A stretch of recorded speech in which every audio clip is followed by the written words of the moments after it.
ನಮಸ್ಕಾರ ವಿದ್ಯಾರ್ಥಿಗಳೇ, ನಾನು ಶ್ರೀಮತಿ ವೀಣಾ GS ಬೆಂಗಳೂರಿನ ವಿಜಯನಗರ ಸರ್ಕಾರಿ ಪ್ರಥಮ ದರ್ಜೆ ಕಾಲೇಜಿನಲ್ಲಿ ಅರ್ಥಶಾಸ್ತ್ರ ಸಹಾಯಕ ಪ್ರಾಧ್ಯಾಪಕಿಯಾಗಿ ಕೆಲಸವನ್ನು ನಿರ್ವಹಿಸ್ತಾ ಇದ್ದೇನೆ.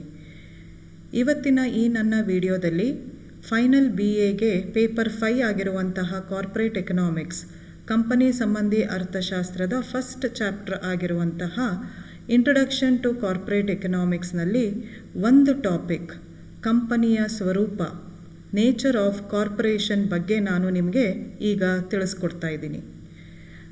ನನ್ನ ಹಿಂದಿನ ವಿಡಿಯೋದಲ್ಲಿ ನಾನು ನಿಮಗೆ ಕಂಪನಿಯ ಬಗ್ಗೆ ಪರಿಚಯವನ್ನು ಮಾಡಿಸಿಕೊಟ್ಟಿದ್ದೆ. ಕಂಪನಿಯ ಅರ್ಥ ಏನು, ಅದರ ವ್ಯಾಖ್ಯಾನಗಳೇನು, ಕಂಪನಿ ವಲಯ ಅಂದ್ರೇನು, ಕಂಪನಿಯ ಅರ್ಥಶಾಸ್ತ್ರ ಅಂದ್ರೇನು ಅನ್ನೋದನ್ನೆಲ್ಲ ನೀವು ತಿಳ್ಕೊಂಡಿದ್ರಿ. Dear students, today in my video I'll be explaining to you about one particular topic of the first chapter of corporate economics, that is nature of corporation. In my previous video I had explained to you about the meaning of company, meaning of corporation, meaning of corporate sector and corporate economics. Now, after understanding all these concepts, you have to know about the nature of corporation. As I had explained to you in the previous video, company usually refers to a smaller business unit, whereas today in the modern world, companies are of a very large extent or of a very large in nature. Larger business units are usually referred to as corporation. Company ಅನ್ನೋ ಪದವನ್ನು ಆಂಗ್ಲ ಭಾಷೆಯಲ್ಲಿ ಸಣ್ಣ ಉದ್ಯಮಗಳಿಗೆ ಅಥವಾ ವ್ಯಾವಹಾರಿಕ ಘಟಕಗಳಿಗೆ ಬಳಸಲಾಗುತ್ತೆ. ಆದರೆ ಇವತ್ತಿನ ಜಗತ್ತಿನಲ್ಲಿ ವ್ಯವಹಾರಗಳು ಬಹಳ ದೊಡ್ಡ ಪ್ರಮಾಣದಲ್ಲಿ, ಬೃಹತ್ ಪ್ರಮಾಣದಲ್ಲಿ ನಡೆಯುತ್ತಿರುವುದನ್ನು ನಾವು ಕಾಣ್ತೀವಿ. ಈ ಬೃಹತ್ ಪ್ರಮಾಣದ ವ್ಯಾವಹಾರಿಕ ಉದ್ಯಮಗಳಿಗೆ ಕಾರ್ಪೊರೇಟ್ ಅಥವಾ ಕಾರ್ಪೊರೇಷನ್ ಅನ್ನೋ ಪದದ ಬಳಕೆಯನ್ನು ಇವತ್ತಿನ ದಿನ ಮಾಡಲಾಗ್ತಾ ಇದೆ. ಆದರೆ ಕನ್ನಡದಲ್ಲಿ ಒಂದು ಸಣ್ಣ ವ್ಯಾವಹಾರಿಕ ಉದ್ಯಮಕ್ಕೂ ಹಾಗೂ ಬೃಹತ್ ವ್ಯಾವಹಾರಿಕ ಉದ್ಯಮ ಎರಡಕ್ಕೂ ಸಹ ಕಂಪನಿ ಅಂತ ಪದವನ್ನು ನಾವು ಬಳಕೆ ಮಾಡ್ತೀವಿ. ಕಾರ್ಪೊರೇಟ್ ಅನ್ನೋ ಪದವನ್ನು ಸಹ ಕನ್ನಡದಲ್ಲಿ ಬಳಸಬಹುದು. ಹಾಗೆ ಔದ್ಯಮಿಕ ಅನ್ನೋ ಪದದ ಬಳಕೆ ಸಹ ಉಂಟು. ಈಗ ಈ ಕಂಪನಿಯ ಸ್ವರೂಪದ ಬಗ್ಗೆ ನಾವು ತಿಳಿದುಕೊಳ್ಳೋಣ. ಬಹಳ ವರ್ಷಗಳ ಹಿಂದೆ ಕಂಪನಿ ಅಂತಂದರೆ ಅದು ಏಕಮಾತ್ರ ಮಾಲೀಕತ್ವಕ್ಕೆ ಒಳಪಟ್ಟಂತಹ ಒಂದು ವ್ಯಾವಹಾರಿಕ ಸಂಸ್ಥೆಯಾಗಿತ್ತು. ಅಂದರೆ ಇಲ್ಲಿ ಒಬ್ಬ ವ್ಯಕ್ತಿ ಮಾತ್ರ ವ್ಯವಹಾರವನ್ನು ನಡೆಸ್ತಾ ಇದ್ದ. ಇದು ಕೆಲವು ದಶಕಗಳು ಅಥವಾ ಶತಮಾನಗಳ ಹಿಂದೆ ಇದ್ದಂತಹ ವ್ಯವಸ್ಥೆ ಅಂತ ಹೇಳಬಹುದು. ಒಬ್ಬನೇ ವ್ಯಕ್ತಿ ವ್ಯವಹಾರವನ್ನು ನಡೆಸ್ತಾ ಇದ್ದರಿಂದ ಪ್ರತಿಯೊಂದು ಅವನದೇ ಜವಾಬ್ದಾರಿಯಾಗಿತ್ತು. ಎಲ್ಲ ಸಾಧಕ ಬಾಧಕಗಳಿಗೂ ಅವನೇ ಕಾರಣ ಆಗ್ತಾ ಇದ್ದ. ಕಂಪನಿ ಲಾಭ ಗಳಿಸಿದ್ರೂ ಅದು ಪೂರ್ಣ ಪ್ರಮಾಣದಲ್ಲಿ ಅವನಿಗೇ ಸಲ್ಲುತ್ತಾ ಇತ್ತು. ಕಂಪನಿ ಅಥವಾ ವ್ಯಾವಹಾರಿಕ ಉದ್ಯಮ ನಷ್ಟವನ್ನು ಅನುಭವಿಸಿದ್ರೂ ಆ ಸಂಪೂರ್ಣವಾದ ನಷ್ಟವನ್ನು ಅವನೇ ಭರಿಸಬೇಕಾಗಿತ್ತು. ಎಲ್ಲ ರೀತಿಯ ಗಂಡಾಂತರಗಳನ್ನು, ಅನಿಶ್ಚಿತತೆಗಳನ್ನು ಅವನೇ ಎದುರಿಸುವಂತಹ ಒಂದು ಪರಿಸ್ಥಿತಿ ಏಕಮಾತ್ರ ಮಾಲೀಕತ್ವದ ಸಂಸ್ಥೆಗಳಲ್ಲಿ ಮುಂಚೆ ಇತ್ತು. ಈ ಏಕಮಾತ್ರ ಮಾಲೀಕತ್ವ ಸಂಸ್ಥೆಯ ಉದ್ದೇಶಗಳು ಪ್ರಮುಖವಾಗಿ 2 ಆಗಿದ್ವು. ಅವುಗಳು ಏನೆಂದರೆ ಲಾಭ ಗರಿಷ್ಠೀಕರಣ ಮತ್ತು ಬಂಡವಾಳ ಶೇಖರಣೆ. ಈ 2 ಈ ಸೋಲ್ ಪ್ರೊಪ್ರೈಟರ್ಶಿಪ್ ಅಥವಾ ಏಕಮಾತ್ರ ಮಾಲೀಕತ್ವ ಕಂಪನಿಗಳ ಮೂಲ ಉದ್ದೇಶ ಆಗಿತ್ತು. ಆದರೆ ಇವತ್ತಿನ ಜಗತ್ತಿನಲ್ಲಿ ಕಂಪನಿಗಳ ಸ್ವರೂಪ ಬದಲಾಗಿದೆ. Dear students, many years back or many centuries back, companies were of the type sole proprietorship, where an individual or a single person used to run the entire company, own the company and manage the company. Under sole proprietorship, the individual used to be whole and solely responsible for the entire functioning of the company. The profits made by the company used to be enjoyed in total by the sole proprietor. Similarly, if the company incurred losses, he was the sole responsible person for it and he had to bear the entire burden of losses. So the entire responsibility vested on that sole proprietor. These sole proprietorship companies had two main objectives, one being profit maximization and the other being capital accumulation. With these two major objectives, sole proprietorship used to function in earlier days. But in today's modern world, the nature and the structure of the companies have undergone a drastic change. ಆದರೆ ಇವತ್ತಿನ ಆಧುನಿಕ ಯುಗದಲ್ಲಿ ಕಂಪನಿಗಳ ಸ್ವರೂಪ ಅಥವಾ ಆಧುನಿಕ ಕಂಪನಿಗಳ ರಚನೆ ಮತ್ತು ಸ್ವರೂಪದಲ್ಲಿ ಸಾಕಷ್ಟು ಬದಲಾವಣೆಯನ್ನು ಕಾಣ್ತೀವಿ. ಬಹಳ ವರ್ಷಗಳ ಹಿಂದೆ ನಾನು ಆಗಲೇ ತಿಳಿಸಿದ ಹಾಗೆ ಏಕಮಾತ್ರ ಮಾಲೀಕತ್ವದ ಕಂಪನಿಗಳೇ ಹೆಚ್ಚಾಗಿ ಕಂಡುಬರ್ತಾ ಇದ್ವು. ನಂತರ ಪಾಲುದಾರಿಕೆ ಸಂಸ್ಥೆಗಳು ಪ್ರಾರಂಭ ಆಗೋದಕ್ಕೆ ಶುರುವಾಯಿತು. ಪಾಲುದಾರಿಕೆಯ ಸಂಸ್ಥೆಗಳು ಕೂಡ ಇವತ್ತಿನ ದಿನ ಹಳೆಯದಾಗಿದ್ದು, ಈಗ ಇತ್ತೀಚಿನ ಆಧುನಿಕ ಯುಗದಲ್ಲಿ ನಾವು ಕೂಡು ಬಂಡವಾಳ ಸಂಸ್ಥೆಗಳನ್ನು ಹೆಚ್ಚಾಗಿ ಕಾಣ್ತೀವಿ. ಈ ಕೂಡು ಬಂಡವಾಳ ಸಂಸ್ಥೆಗಳು ಕಾರ್ಪೊರೇಟ್ ಲಕ್ಷಣವನ್ನು ಅಥವಾ ಬೃಹತ್ ಕಂಪನಿಯ ಲಕ್ಷಣಗಳನ್ನು ಹೊಂದಿವೆ. ಈ ಕೂಡು ಬಂಡವಾಳ ಸಂಸ್ಥೆಗಳು ಷೇರು ಬಂಡವಾಳದ ಆಧಾರದ ಮೇಲೆ ನಡೆಯುವಂತಹ ಕಂಪನಿಗಳು. ಅಂದರೆ ಈ ಸಂಸ್ಥೆಗಳಿಗೆ ಸಂಪನ್ಮೂಲವನ್ನು, ಹಣಕಾಸಿನ ಸಂಪನ್ಮೂಲಗಳನ್ನು ಷೇರುಗಳನ್ನು ವಿತರಿಸುವ ಮೂಲಕ ಜನರಿಂದ ಸಂಗ್ರಹಿಸಿ ಅವರನ್ನು ಕಂಪನಿಯ ಷೇರುದಾರರನ್ನಾಗಿ ಮಾಡಿಕೊಂಡು ಕಂಪನಿಯ ಮಾಲೀಕರಂತ ಅನಿಸಿಕೊಂಡು ಆ ಒಂದು ಸಂಪನ್ಮೂಲದ ಮೂಲಕ ಕಂಪನಿಯನ್ನು ನಡೆಸುವಂತಹ ಒಂದು ಪದ್ಧತಿಗೆ ಕೂಡು ಬಂಡವಾಳ ಸಂಸ್ಥೆ ಅಂತ ಕರಿತೀವಿ.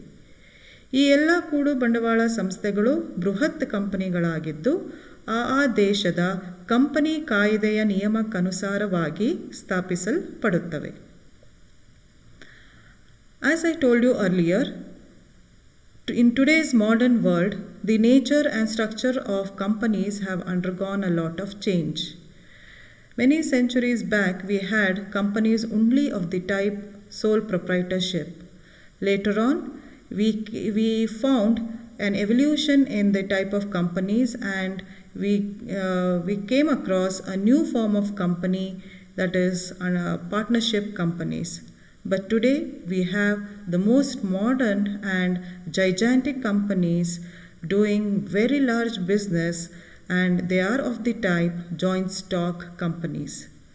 These joint stock companies are big corporates or big ventures which makes use of huge investment, and their investment is mobilized in the form of share capital from people.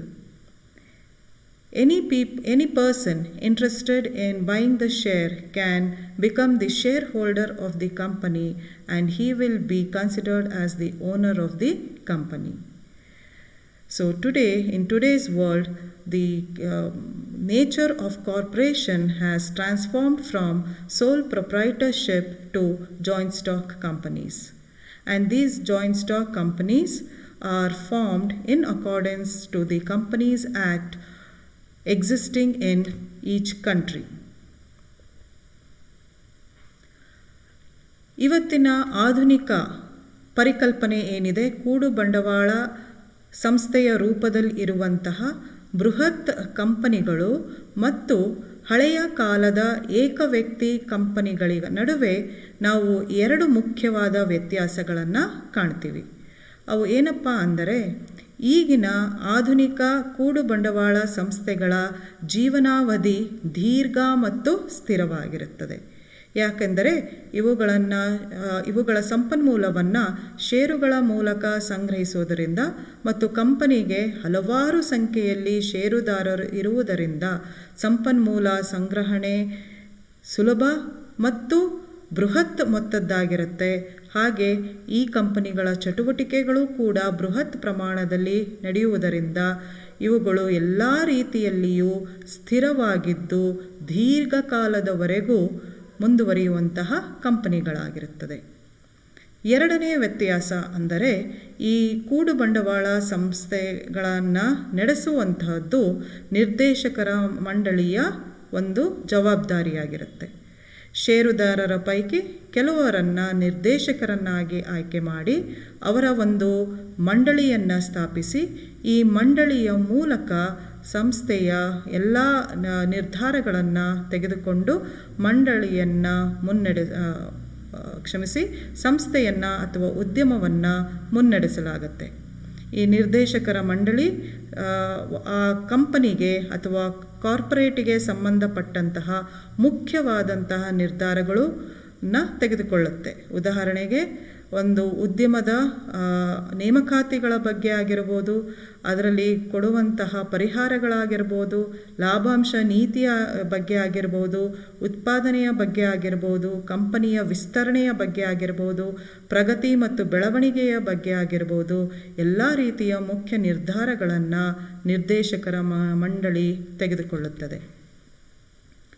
The modern concept of a company which is of the form joint stock company is different from the old sole proprietorship in two ways. The first difference being that the lifespan of the modern joint stock companies is very long and stable. The main reason for this is that the financial resource is mobilized through shareholders. And shareholders are numerous in number, and they are considered to be the owners, and hence it is easy to mobilize the resource, and hence the company sustains for a very long time in a very stable manner. The second difference being that the modern companies, which are the joint stock companies, are run by the board of directors, who are the direct stakeholders. Few people from the shareholders are appointed as the directors of the company, and they are formed into a committee by the name of board of directors. These people in the board of directors take all important decisions pertaining to the corporation. For example, appointments in the corporate company, the executive compensation, decision regarding dividend policy, decision regarding the growth, expansion of the company, etc. So these are the two differences which we find between the companies of the earlier years and the large companies of today's modern world. The nature of the modern companies can be understood through the following points. Basically, a corporation or a corporate company in today's modern world is a legal entity, meaning it is formed legally as per the rules of the nation, which is in the form of a Companies Act. Second, ಕಂಪನಿಯ ಸ್ವರೂಪದ ಬಗ್ಗೆ, ಈ ಆಧುನಿಕ ಕಂಪನಿಗಳ, ಬೃಹತ್ ಕಂಪನಿಗಳ, ಕೂಡು ಬಂಡವಾಳ ಸ್ವರೂಪದ ಕಂಪನಿಗಳ ಸ್ವರೂಪವನ್ನು ನಾವು ಕೆಲವೊಂದು ಅಂಶಗಳ ಮೂಲಕ ನಾವು ತಿಳಿದುಕೊಳ್ಳಬಹುದು. ಮೊಟ್ಟ ಮೊದಲನೆಯ ಸ್ವರೂಪ ಎಂದರೆ ಇವು ಶಾಸನಬದ್ಧವಾದ ಕಂಪನಿಗಳು. ಕಾನೂನಾತ್ಮಕವಾಗಿ ದೇಶದ ಶಾಸನ ಏನು ಹೇಳುತ್ತೆ, ಕಾಯ್ದೆ ಕಾನೂನುಗಳು ಏನು ಹೇಳುತ್ತೆ, ಅದಕ್ಕೆ ಅನುಸಾರವಾಗಿ ಆ ನೀತಿ ನಿಯಮಗಳಿಗೆ ಬದ್ಧವಾಗಿ ಸ್ಥಾಪಿತವಾಗಿರುವಂತಹ ಕಂಪನಿಗಳಾಗಿವೆ. The second point which tells us about the nature of corporation is that it is treated as a person with rights and responsibilities. A corporation is many a times referred to as a legal person because it is legally formed and it enjoys all the rights and responsibilities of a person in that particular country. ಈ ಕಂಪನಿಯ ಸ್ವರೂಪವನ್ನು ತಿಳಿಸುವಂತಹ ಇನ್ನೊಂದು ಅಂಶ ಅಂತಂದರೆ, ಈ ಕಂಪನಿಯನ್ನು ಎಲ್ಲ ಹಕ್ಕು ಮತ್ತು ಜವಾಬ್ದಾರಿಗಳನ್ನು ಹೊಂದಿರುವಂತಹ ಒಬ್ಬ ವ್ಯಕ್ತಿಯಾಗಿ ಇದನ್ನು ಪರಿಗಣಿಸಲಾಗುತ್ತೆ. ಯಾಕೆ ಎಂದರೆ ಇದು ಕಾನೂನಾತ್ಮಕವಾಗಿ ಶಾಸನಬದ್ಧವಾಗಿ ಸ್ಥಾಪಿತವಾಗಿದ್ದು, ಆ ದೇಶದ ಪ್ರಜೆ ಅಥವಾ ವ್ಯಕ್ತಿ ಯಾವ್ಯಾವ ಹಕ್ಕುಗಳನ್ನು ಮತ್ತು ಜವಾಬ್ದಾರಿಗಳನ್ನು ಹೊಂದಿರ್ತಾನೋ ಅವೆಲ್ಲವನ್ನೂ ಕೂಡ ಈ ಕಂಪನಿಯು ಕೂಡ ಹೊಂದಿರುತ್ತದೆ. Thirdly, it is owned by shareholders. So shareholders are the owners of the modern types of corporation because they have the share in the investment of the company and they are considered to be the owners, and therefore the profit made by the company is divided among the shareholders proportionately in the name of dividend. ಮತ್ತೊಂದು ಕಂಪನಿಯ ಸ್ವರೂಪವನ್ನು ತಿಳಿಸುವ ಅಂಶ ಅಂದರೆ ಇದು ಷೇರುದಾರರ ಮಾಲೀಕತ್ವಕ್ಕೆ ಒಳಪಟ್ಟಿರುವಂತಹ company. ಷೇರುದಾರರಿಂದ ಸಂಗ್ರಹಿತವಾದಂತಹ ಹಣಕಾಸಿನ ಸಂಪನ್ಮೂಲವನ್ನು ಹೂಡಿಕೆಯನ್ನಾಗಿ ಬಳಸಿಕೊಂಡು ಕಾರ್ಯಾಚರಣೆಯನ್ನು ಮಾಡುವಂತಹ ಕಂಪನಿ. ಹಾಗಾಗಿ ಷೇರುದಾರರನ್ನು ಮಾಲೀಕರು ಅಂತ ಪರಿಗಣಿಸಲಾಗುತ್ತೆ. ಆದ್ದರಿಂದ ಕಂಪನಿಯು ಪ್ರತಿ ವರ್ಷ ಗಳಿಸುವ ಲಾಭವನ್ನು ಷೇರುದಾರರ ಪೈಕಿ ಷೇರಿನ ಪಾಲುದಾರಿಕೆಯ ಅನುಪಾತದಲ್ಲಿ ಡಿವಿಡೆಂಡ್ ಅಥವಾ ಲಾಭಾಂಶದ ಮೂಲಕ ಲಾಭವನ್ನು ಷೇರುದಾರರಿಗೆ ಹಂಚಿಕೆಯನ್ನು ಮಾಡಲಾಗುತ್ತೆ. The modern corporation has limited liability. That is, the responsibility or the liabilities of these corporations are very limited in nature. ಈ ಆಧುನಿಕ ಕಂಪನಿಗಳು ಪರಿಮಿತ ಹೊಣೆಗಾರಿಕೆಯನ್ನು ಹೊಂದಿದೆ. ಅಂದರೆ ಏನಾದರೂ ಕಂಪನಿ ನಷ್ಟವನ್ನು ಹೊಂದಿದ್ದು ಮುಚ್ಚುವಂತಹ ಸ್ಥಿತಿಯನ್ನು ತಲುಪಿದರೆ ಆಗ ಅದು ತನ್ನ ಷೇರುದಾರರಿಗೆ ಷೇರಿನ ಹಣವನ್ನು ಹಿಂದಿರುಗಿಸಬೇಕು ಅನ್ನೋ ಹೊಣೆಗಾರಿಕೆ ಈ ಕಂಪನಿಗಳಿಗೆ ಇರುವುದಿಲ್ಲ. ಹಾಗಾಗಿ ಇದು ಪರಿಮಿತ ಹೊಣೆಗಾರಿಕೆಯ ಸ್ವರೂಪವನ್ನು ಸಹ ಹೊಂದಿದೆ. The modern corporations have their own lifespan, which is usually long-term in duration. Since they run on the amount mobilized by the shareholders, they are stable in all ways and their lifespan is much longer. ಇವು ತಮ್ಮದೇ ಆದ ಜೀವಿತಾವಧಿಯನ್ನು ಹೊಂದಿದ್ದು ಈ ಆಧುನಿಕ ಕಂಪನಿಗಳ ಜೀವಿತಾವಧಿ ಸಾಮಾನ್ಯವಾಗಿ ದೀರ್ಘಾವಧಿಯಾಗಿ ಇರುತ್ತದೆ. The other nature of corporation is double taxation. These corporates are subject to double taxation. One, at the stage when they produce goods and services, sell them and make revenue, the revenue earned by the corporates are taxed. And at the second step, when the profit made by these corporations are divided among the shareholders in the form of dividends, the dividend is also taxed. So corporations are of the nature of double taxation. ಕಂಪನಿಗಳು ಎರಡು ತೆರಿಗೆಯ ಸ್ವರೂಪವನ್ನು ಹೊಂದಿವೆ. ಈ ಆಧುನಿಕ ಕಂಪನಿಗಳಲ್ಲಿ ಕೂಡು ಬಂಡವಾಳ ಸಂಸ್ಥೆಗಳಲ್ಲಿ ಎರಡು ಹಂತಗಳಲ್ಲಿ ತೆರಿಗೆಯನ್ನು ವಿಧಿಸಲಾಗುತ್ತೆ. ಒಂದು, ಈ ಕಂಪನಿಗಳು ತಯಾರಿಸಿದ ಸರಕು ಸೇವೆಗಳ ಮಾರಾಟದಿಂದ ಬಂದಂತಹ ಆದಾಯದ ಮೇಲೆ ಕಾರ್ಪೊರೇಟ್ ತೆರಿಗೆಯನ್ನು ವಿಧಿಸಿದರೆ, ಎರಡನೇ ಹಂತದಲ್ಲಿ ಈ ಕಂಪನಿಗಳು ಗಳಿಸಿದ ಲಾಭವನ್ನು ಲಾಭಾಂಶ ರೂಪದಲ್ಲಿ ಷೇರುದಾರರಿಗೆ ಹಂಚಿಕೆ ಮಾಡಿದಾಗ ಆ ಲಾಭಾಂಶದ ಮೇಲೂ ಕೂಡ ಷೇರುದಾರರು ತೆರಿಗೆಯನ್ನು ಕಟ್ಟಬೇಕಾಗುತ್ತದೆ. ಸೊ ಈ ರೀತಿ ಎರಡು ಹಂತದ ತೆರಿಗೆಯ ಸ್ವರೂಪವನ್ನು ಹೊಂದಿದೆ. The last point which tells us about the nature of corporation is professional management. These companies are very systematically structured, organized very systematically and very well professionally managed. There is hierarchy of staff or the employees working in this organization, and it is very well and professionally managed. ಈ ಆಧುನಿಕ ಕಂಪನಿಗಳು ವೃತ್ತಿಪರ ನಿರ್ವಹಣೆಯ ಸ್ವರೂಪವನ್ನು ಹೊಂದಿದೆ. ಇಲ್ಲಿ ಕೆಲಸ